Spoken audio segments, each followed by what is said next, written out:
காவலர்களுக்கு 8 மணி நேர வேலை பயோமெட்ரிக் வருகை பதிவு கோரிய வழக்கில் ஒரு நாள் காவலர்கள் பணியில் இல்லை என்றால் என்ன ஆகும் என்று சென்னை உயர்நீதிமன்ற மதுரை அமர்வு கேள்வி எழுப்பியுள்ளது.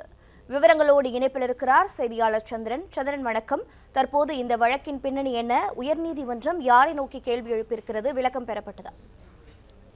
வணக்கம். ஒரு நாள் காவலர் பணியில் இல்லை என்றால் என்ன ஆகும்? நீங்கள் போக்குவரத்து எப்படி நீதிமன்றம் வருது என தெரியுமான மதுரை அமர்வு கேள்வி எழுப்பியுள்ளது.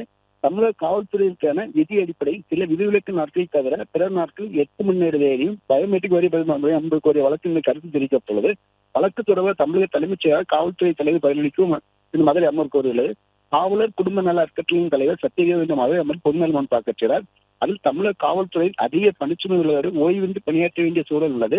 இதனால் காவல்துறையில் பல்வேறு பிரச்சனைகள் எதிர்கொள்கிறது. ஆக ஓய்வு பெற்ற வேண்டிய நீதிபதி தலைமையில் நிபுணர் கொண்ட குழு அமைத்து 2019 முதல் 2025 வரை 10,000 காவல்துறையினருக்கென ஒதுக்கப்பட்ட நிதி அவரும் செயல்பாடு தொடர்பாக விரிவான ஆய்வு நடத்தி அறிக்கை சமர்ப்பிக்கும்.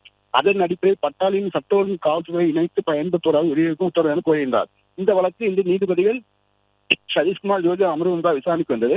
அப்பொழுது ஒரு நாள் காவல்களில் பணியில்லை என்றால் என்ன ஆகும்? நீங்கள் போக்குவரத்து நெரிசலில் எப்படி நீதிமன்றம் வருவீர்கள் என தெரியாமல் குறிப்பிட்டு வழக்கு தொடர்பாக தமிழக தலைமைச் செயலாளர் உள்துறை செயலாளர் பதிலளிக்க உத்தரவுக்கு வழக்கு விசாரணையை ஒத்திவைத்துள்ளனர். பிளே ஸ்டோர் மற்றும் ஆப் ஸ்டோரில் இருந்து பாலிமர் செயலியை QR கோடு மூலம் பதிவிறக்கம் செய்யுங்கள். செய்திகளை உடனுக்குடன் பெறுங்கள்.